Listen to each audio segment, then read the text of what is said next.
नमस्कार दोस्तों। आज मैं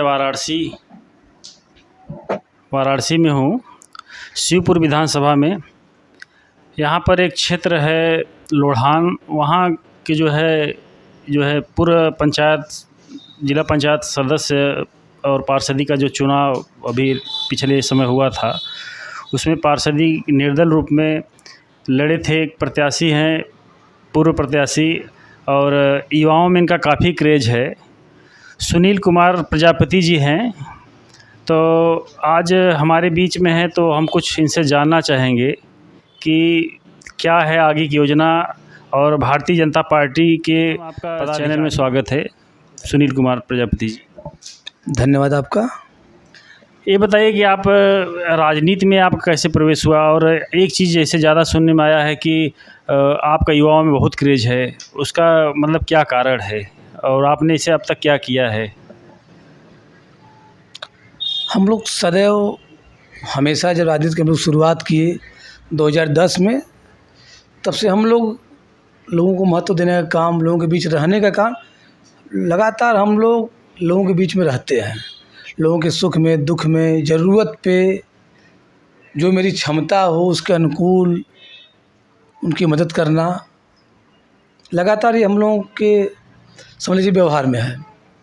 तो भारतीय जनता पार्टी के पदाधिकारी रूप में आप कैसे, किस पद पर आप हैं जैसे? और क्योंकि कुछ आपके साथ तो ऐसे बहुत सारे लोग होंगे जो विपक्ष में भी पदाधिकारी हैं, आपके मित्र वगैरह हैं, लेकिन उनकी समस्याएं जब आती है तो आप उनकी बातों को शासन प्रशासन तक पहुंचाने का प्रयास करते हैं आप? बिल्कुल बिल्कुल। मैं भारतीय जनता पार्टी में मेन माडी में पदाधिकारी रहा, मंडल में। अभी वर्तमान में मैं सेक्टर प्रभारी हूँ लालपुर सेकंड का। अगर किसी मेरे पार्टी के पदाधिकारी को, किसी पार्टी के समर्थक को या क्षेत्र की किसी भी व्यक्ति को अगर कोई समस्या होती है तो हम लोग निश्चित रूप से उसके साथ खड़े होकर के अपने पार्टी के शीर्ष नेताओं के पास हम लोग जाते हैं, विधायक के पास जाते हैं, सांसद के पास जाते हैं, एमएलसी साहब के पास जाते हैं। जैसे भी हो हम लोग प्रयास करते हैं उनके समस्या का निराकरण हो।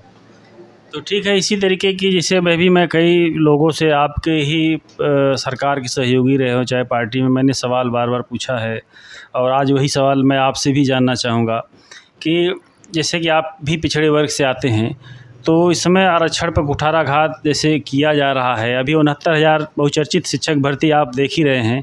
इको गार्डन में बच्चे बहुत दिन धरना प्रदर्शन किए, मामला चला गया सुप्रीम कोर्ट में, इस समय है। सरकार ने अभी तक इसमें जो है कोई हलफनामा नहीं दाखिल किया है अपनी तरफ से, और सुनवाई इसकी होनी है कल 12 तारीख को। तो ये आरक्षण के मामले को लेकर के भारतीय जनता, जहाँ तक आप इस वैकेंसी की बात की है, ये माननीय न्यायालय के पास ही ये मामला है, अभी उस पर कल निर्णय आएगा। और जहाँ तक ओबीसी के विषय में भारतीय जनता पार्टी का जो आपने रवैया पूछा है, जहाँ तक हम देख पा रहे हैं, अब जब तक उसे हम देखना प्रारंभ किए हैं, जितना बढ़िया डेवलपमेंट ओबीसी समाज का भारतीय जनता पार्टी की सरकार में हुआ वो कभी नहीं हुआ। इससे पहले और सरकारें थीं, लेकिन ओबीसी के नाम पर कुछ विशेष जातियों का विकास हुआ, न कि संपूर्ण ओबीसी जाति का विकास हुआ। लेकिन इस भर्ती प्रक्रिया में 6800 घोटाला सरकार ने स्वयं माना है और अखबारों में था। तो जब सरकार ने घोटाला को मान लिया तो इसको घोटाले की श्रेणी में रखा जाए कि नहीं? मेरी सरकार ने ऐसा माना तो नहीं है। अगर आप कह रहे हैं अगर मानेंगे तो जो भी उचित कार्य होगी उस पर कार्यवाही होगी। ऐसा कुछ है नहीं। मगर चलिए, बहुत बढ़िया आपसे लगा। और एक सवाल है, आप बताइए सुनील जी कि आगामी आने वाले अभी 2027 विधानसभा चुनाव में कैसी स्थिति रहेगी शिवपुर विधानसभा की? निश्चित तौर पे भारतीय जनता पार्टी की सरकार केंद्र में हो या राज्य में हो, बहुत ही व्यवस्थित तरीके से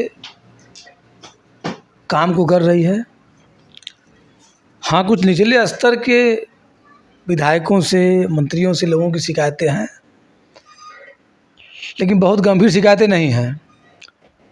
क्योंकि भारतीय जनता पार्टी की सरकार जो बनी है, जहाँ तक हम लोग देख रहे हैं, जितनी भूमिका टिकट पाने के बाद प्रत्याशियों की है, उससे कई अधिक भूमिका हमारे माननीय मोदी जी और माननीय मुख्यमंत्री जी का है। धन्यवाद सुनील जी, आपको समय देने के लिए। और मैं कैमरा पर्सन वीरेंद्र प्रजापति के साथ कमलेश कनौजिया, अनदेखी खबर वाराणसी।